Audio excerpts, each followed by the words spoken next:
Good morning, good afternoon, or good evening, whatever time it is for you. I'm Cyclone. Welcome to more Let's Play Train Simulator Classic. Been having a bit of bad luck trying to get some stuff recorded for you in the last few days. I had 3 power outages in a week.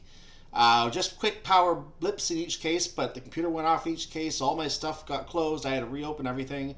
And on 2 separate occasions, I went to tape something, and let's just say my OBS wasn't open. Need I say more?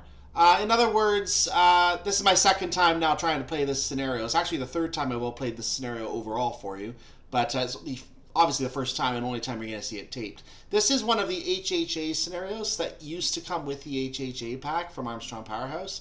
No longer available. Why is it 130 minutes? Well, let's go ahead and get into it and find out rather than stay here and chat. Let's get going. Alright, boys and girls, this is a long one. Let's get ourselves going before we waste any time here. So, master key is going to go in. That is on. Let's get the gas going right away because we actually have a timetable on this scenario. It's a very, very easy timetable. You don't have to really worry about being pressed for time on this one because freight timetables usually are very, very convenient when they exist. At least the non-DTG ones do, because we know the older freight timetables from DTG were garbage. I said the same from the very first time I played a scenario. So no secret that I don't like the DTG freight timings, but this one we can handle. I noticed that I didn't have time to put the labels on the cars. When I first tried to tape this scenario, full disclosure, by the way, today is Friday. It is the afternoon my time. It is evening in the UK, Friday evening in the UK. I don't know if this scenario is going to be out on Friday or Saturday. But whatever it is, part 2 of this scenario is going to come tomorrow, whether it be Saturday or Sunday. So this is being split into 2 parts. It's a long scenario. It would take forever to cut as one video, plus you would not probably want to sit and watch it as one video. So we're going to do this in 2 parts, today and tomorrow. And whatever today ends up being, I don't know yet. We'll get to that point. But for right now, just be aware this first part will be a drive up to Abington down loop, where we have 57 miles to go to get there, 58 or so from Carlisle, and we're going to have a much shorter drive from the Abington down loop, but we have a lot of train spotting to do first, also known as nap time. Oh, excuse me. So we're going to get to Abington down loop, and then we're going to get to watch trains go by for a while. And I can actually tell you, and I'm going to show you a little secret about how the scenarios are set up before we get too far here. Let's get into the next speed limit, which is a 60. We're not going to hit 75, by the way. Our speed limit is 75, as you can see on the last couple lines there. But we're not going to hit 75 for most of this journey. So I'm just going to go ahead and put the speed up and let it go. Let's look at the scenario setup. You're going to see what I mean when I say watching trains go by. Here they all are, right down there. Remember in Train Sim Classic that you can't have trains all just coming in off the portal? It causes slowdowns. Yeah, this is why. It causes slowdowns. You can see they're all just stacked here. This is a normal scenario setup for any scenario. And all the trains are already on the map, so they start right behind us. If we were to go backwards for some stupid reason, we'd run into them. We could probably even connect to them if it wasn't for the fact that they're active services. So we're not even going to try to connect to them for that reason, obviously. Though you can actually connect to an active service. I did it once in a Granfield branch scenario. It was hilarious because I stopped a train that was loading coal, and I just took it with me. It was actually kind of funny. It was an accident, but it was funny. In any case, we're going to be going by the Kingmoor Yard here.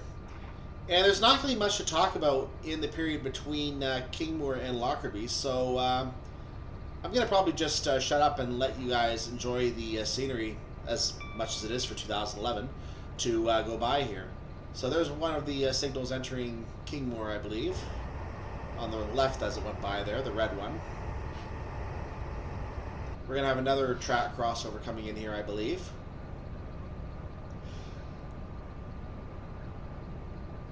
And there's the yard opening up right there. The mess of tracks, it is the Kingmoor Yard.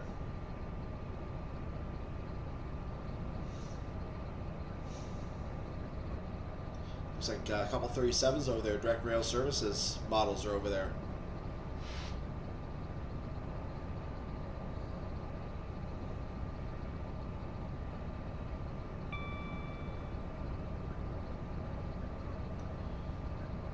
I think we're coming to a junction in a little while called Moss Band or something like that. And right after that, we're going to have its separate junctions. So the one goes to the right, it basically ends at nothing, because that's nothing nowadays, from what I understand, just a few yards. And there used to be a track that went through there as well. We're going to eventually have a track going off to the left, which is the track to Gretna Green and ultimately to Dumfries, and onwards past Dumfries to other tracks heading up to the Eyre and such areas. You can get down to Stranraer that way as well, since the Western Alliance of Scotland is no longer on the ground. So that's a separate way you can go to Eyre these days. So that Gretna Green path will be going off to the left in a little while. Something to note as well, Carlisle on this route was done 3 times by the same route author. He did it in Western Lines of Scotland, he did it in this route, West Coast Main Line North, and he eventually did it as well in West Coast Main Line over Shap. The difference is that Carlisle was the terminus. We didn't have anything that we're traveling on right now. Actually, we did. I'm going to take that back. We actually, you can see in West Coast Main Line over Shap, the Dumfries to Carlisle section does exist in that as well. So this track actually exists in that route as well. You can take the Class A7 all the way up here if you want to. So that does exist all the way at Dumfries, I believe. I think the path from Gretna to Dumfries does exist in that route. But anything past the junction that we're going to be passing, that we're going to be taking that route. So there goes the junction right now, I think, to Gretna Green. Anything from here onwards would be cut off on the West Coast Main Line over Shap, because it's all a separate route. So we do have quite some overlap. That section between Dumfries and Carlisle, little leg there. The Dumfries to Gretna Green section appears 3 times in all 3 routes. The Dumfries to Gretna Green appears twice, I think in different eras.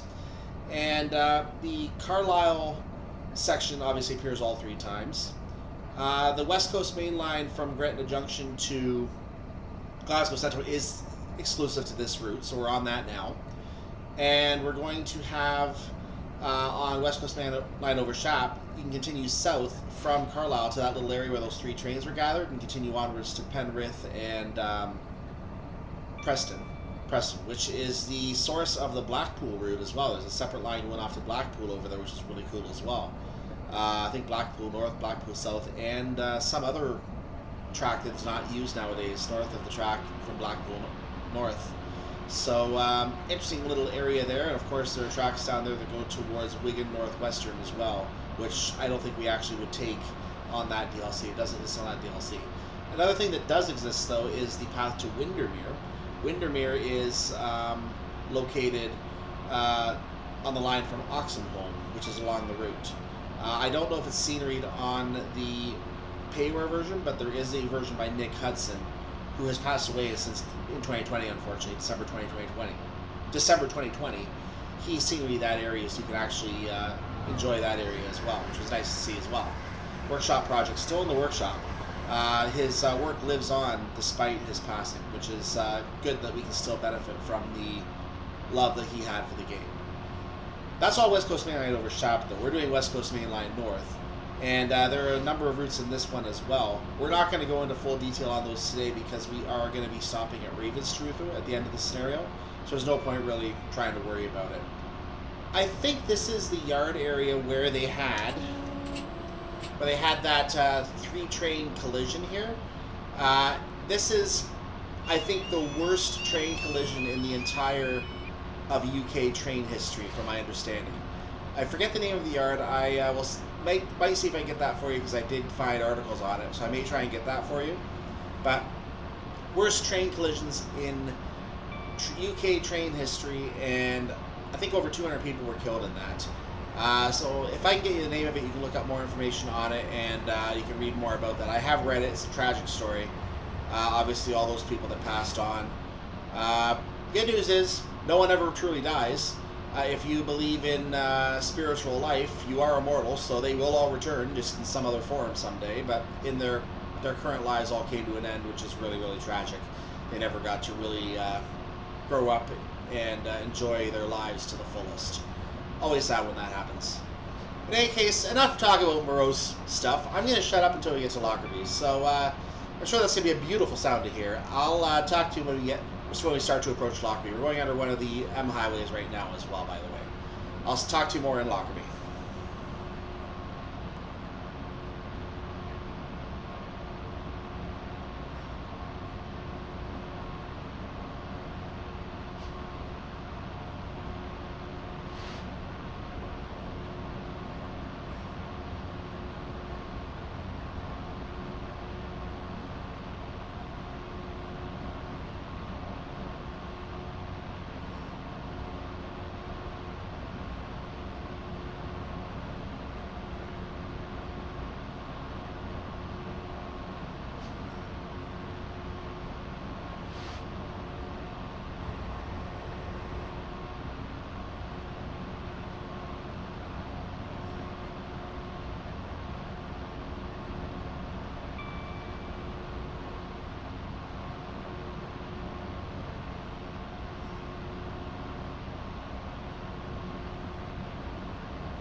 So I had my orientation wrong. There's the line going to Gretna Green. I'm not sure what I saw before, but that's the line going to Gretna Green that just went off to the left.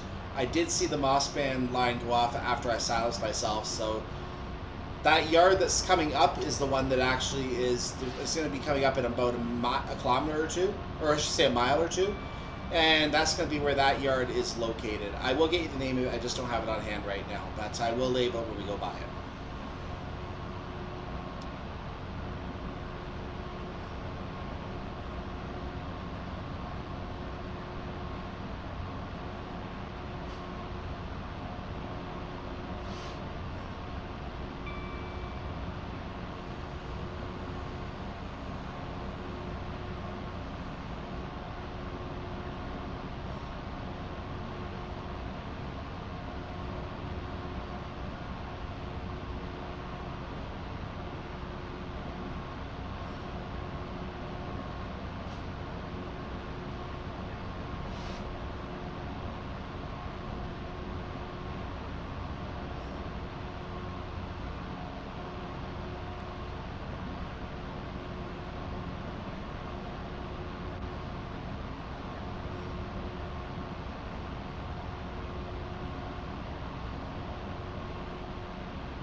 This signal protects Lockerbie Station, so Lockerbie is coming up. You can see Lockerbie down main indicated as our path up ahead.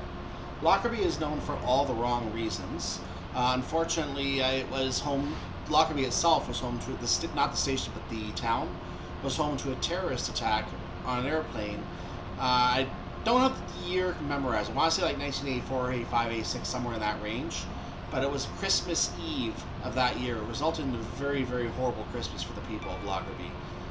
And while they were able to celebrate their own safety and be with their family, it was nonetheless a tragic experience for everyone involved. So this is Lockerbie Station itself.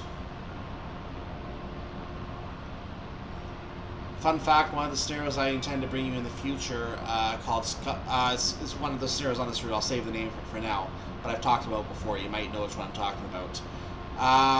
The scenario actually has a problem at Lockerbie at the end of the scenario where an inner city train can actually crash into a siding. It gets directed into a siding instead of onto the through track for some reason, because the dispatcher was changed since this scenario was created. And now it tends to expect the player to go onto the next track to the left most of the time, even into a siding. I don't know why it does it in this case. It turns out the easy fix is to set the train to actually use the station platform itself as a waypoint to go through, and that is the way to fix the scenario. I will show you how to fix that scenario in a future run on this route. In the meantime, we continue our journey to the Abington down loop. We have 31 miles to go.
These back and forth tracks that you see periodically along the line, they are referred to as emergency crossovers.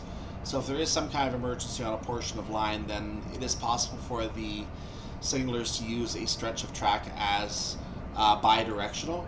By design, they are both designed as one-way tracks, so you shouldn't be on the other track unless you're crossing over to a siding or something like that. But there are stretches where you can cross over on emergency. Those are referred to as the emergency crossovers. We should not be taking any of those crossovers today. This should be a straightforward run all the way to Abington and then to Ravenstruther.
The section we're going through right now is referred to as a neutral section. You saw a worker standing there as well, so this is an area where one of those buildings they do some work from as well. You may have seen the white sign and I think a black sign as well preceding that by about a mile. They both show a track icon and some kind of indication that it's a neutral section. I'm not sure what the design is supposed to represent. If you are going through a neutral section and you're driving a class 86 or 87 locomotive, you need to take your tap charger down to 0 to get the track train through the neutral section. Basically turn off the current. Now if you do happen to have a high tap charger set, what you're going to have to do is wait for the tap charger to go all the way down to 0 before you can re-engage power. If you do leave the tap charger on through the neutral section, then it can result in a very severe jolt to the train, and that could disrupt some passengers. As we're driving a class 66, we're not affected.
That was the first Great Western Class 166 that just went by. That's a train that has unfortunately been neglected ever since the game was originally created. That was one of the trains that was originally in the Kuju version of the game when it was called Railworks. The license for First Great Western was at some point lost. And as there was no other Class 166 that DTG could really work on, at least as far as I understand, I could be misinterpreting something, but as far as I understand, there was no other 166 for them to really work on. So the 166 really fell by the wayside, never really got a chance to be improved because there's no way they could have sold it or even given it away as part of another product. So, yeah, the 166, unfortunately, unless there are other versions out there that do it justice, it otherwise the train that's just by the wayside, has the same scripting no matter how it's used, and is never going to be improved. And that's an unfortunate truth with the game. Now, I don't remember if the 166 was used in Train Sim World on Great Western Express or on a different route, but that's something I may have to look into at some point if when I get back to Train Sim World to see if the 166 did get any use in that game. I don't know if it did, but that will be something that I would be curious about. You also may have noticed the Voyager Advanced going through as well. This is the 2019 version of the Voyager. This scenario was created before that time. So this scenario used the original Voyager before it became the Advanced. Because they use the same location, it just transplanted itself into this scenario as a result. And the Virgin label on the Voyager Advanced is something that you cannot get on new products at all, no matter who you are nowadays. In fact, Armstrong Powerhouse at one time, I think, referred to a train as a Virgin, even without the logo on it. And I guess, I don't want to speak for what happened on the part of either party there, but my understanding from other fans of the game is that they went after him for just calling it a Virgin train, even though it didn't have the label or anything else. It was just a red and black train. As a result, he had to change it to say red and black livery. And everyone in the community knows it's a Virgin livery, but it gets the Virgin name out of there completely, and it keeps them happy because you can mimic the colors all you want without taking the livery, and if you just create a red and black train, no matter what you do, it doesn't matter. As soon as you try and take the brand name or imply that it applies to a certain brand name, that's when they can go after you. And Virgin certainly does not hold any punches when going after someone. So it's resulted in we have freeware products that are referred to as Virgin, but I think in those cases it's a case where they don't feel it's worth going after someone who can't really give them the money they seek as a penalty. So we can get away with it on freeware even though it is illegal to a certain extent to use that. But yeah, what can you do? Virgin just doesn't want to be part of the game anymore. Arriva can't be used in the game anymore. Those who have it can still use it, hence why I use it. And other licenses have gone by the wayside as well. Obviously Virgin, we lost the what's it called? I'm forgetting the name of one in the Virgin in the category of Arriva. I can't remember what it is offhand, but we have Chiltern Mainline. No, Cross Country. Cross Country, we lost that as well. But we did also lose the Chiltern Mainline because something in the Chiltern Mainline also became licensed. And I fortunately have the Just Trains version, and I know the Steam version was re-released. I think it was it wasn't re-released. No, I don't think it was re-released. I thought it was, but no, I forgot. I'm thinking about a different route. I'm thinking about the other CML, the Cornish Mainline. Cornish Mainline did get re-released. Chiltern Mainline did not. So things come and go in the train simulator world as part of being a train simulator player, unfortunately. So if I have it, I'll show it to you. If I don't have it, I'll just talk about it. Mountains is popping in the distance as scenery loads. We'll continue our journey to Abington. We have about 13 and a third miles to go.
may have noticed, by the way, that we are now climbing Mount Beattock.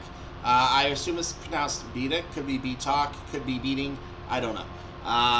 Some of the pronunciations do come out weird for some reason across the pond.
As we come to the top of Mount Beattock, I want to point out the rocky formations that we are going to be having our tracks wind through, like this one right here. Now, while they don't look anything like this, I have been on roads that go through these kind of formations before. In my case, it was a trip to a place in Ontario referred to as Sudbury, the Nickel City. The Big Nickel is actually a tourist attraction there. This is much different than the Sudbury that you have off the Great Eastern Main Line in the UK. Yes, another name we stole. Sorry about that. We are related to Britain. I will say that. We got all the same names. And here's more rocks you go through as well. So the rocks that you go through on the way to Sudbury, coming from the Toronto area in Ontario, are like a red shale type rock, and the effort that must have been taken to blast through all this rock to build the roadways and to build the city of Sudbury itself, and to be living in the city and still hear the blowing up of rock around the outskirts of the city, trying to expand the city, make it a bigger city, make more roadways to go through the area and such. It really is amazing to think of the amount of work that it took to build that city, that it takes to continue building that city, and the impressive costs to continue building that city and maintaining that city. So continued growth means blowing up more and more rock, and if they had started building that city today, they probably wouldn't have done it because it would have been too expensive to put a few houses up there. So the fact that they did this all back then, and they did it to mine for the mining the nickel and that was in the mines there, that's why they the city came to be. And if you ever come to Ontario, take a trip by Sudbury. It's really impressive seeing the rock formations. Some of them actually are in national parks. I've been to a national park outside the Sudbury area. And I don't know if it was a national park or some kind of park, nature walk. And it's really amazing going on the Highway 400, and seeing the roadways going through those rocks as well, and just getting pictures of them as you go by, because it's really neat to see. So if you ever go through Ontario, Sudbury is a place to check out, in addition to the other well-known places, Toronto and New Windsor, if you want to be on the border with Detroit and so on. Other places in Ontario as well you can check out. But Sudbury is one of the ones, with Toronto, Ottawa, and others, is near the top of the list. Definitely put that on your travel plan someday if you come to Ontario.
You can see now a flashing double yellow signal up ahead, so I'm going to stay with you the rest of the way now on commentating here, and we are going to have a single flashing yellow up ahead.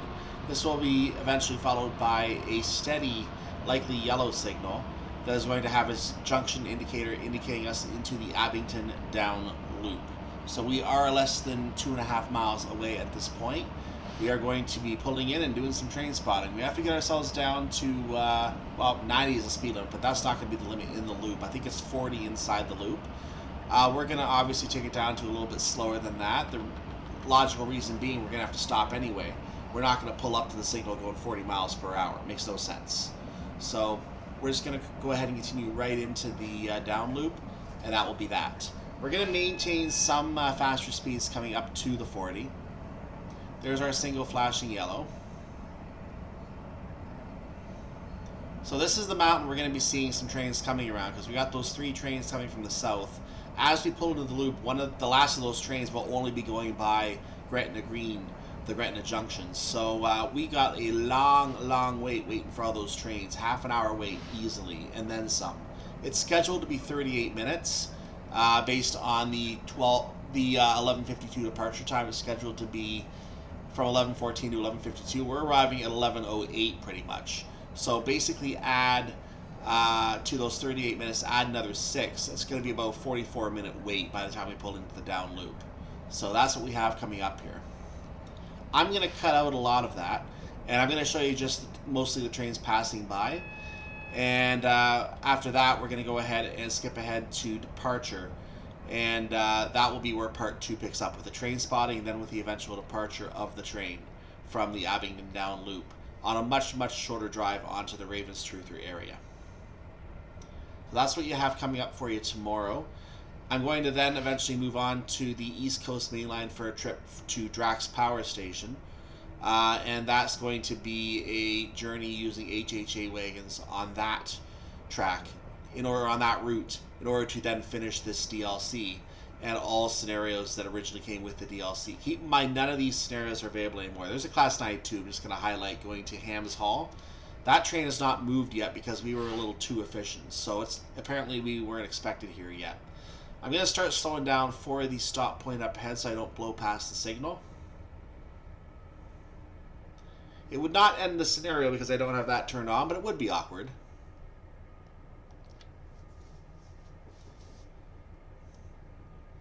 So as I pull in here, I just want to say, make sure you watch for that tomorrow. I was going to say, make sure you watch for the part 2 tomorrow. Make sure you like this video. Make sure you subscribe to the channel. Hit that notification bell to know when my videos go up, and you can come and see what I'm doing and decide if you want to watch it. I understand if you don't want to watch all of them. It's a lot of videos up there. I've been doing this for about 1.5 years now, but it is fun playing these routes and seeing what I can discover here, and sharing what I'm learning with you as I go. I really do have fun doing that. So I'm going to just add a little power briefly so I can pull up nicely to that signal and come to a stop. There goes the 92, just starting to move now, but it can't go anywhere yet because the first train that we're going to be seeing go by actually goes by before that train leaves. So it's not going anywhere yet. It's just moving into action. I will stop right here. This will do. So let's look at the train as we finish. So I'll see you tomorrow for some train spotting and the rest of this drive. In the meantime, have a wonderful day, evening, night, whatever it is for your part of the world. See you next time. I'm Cyclone. Bye-bye.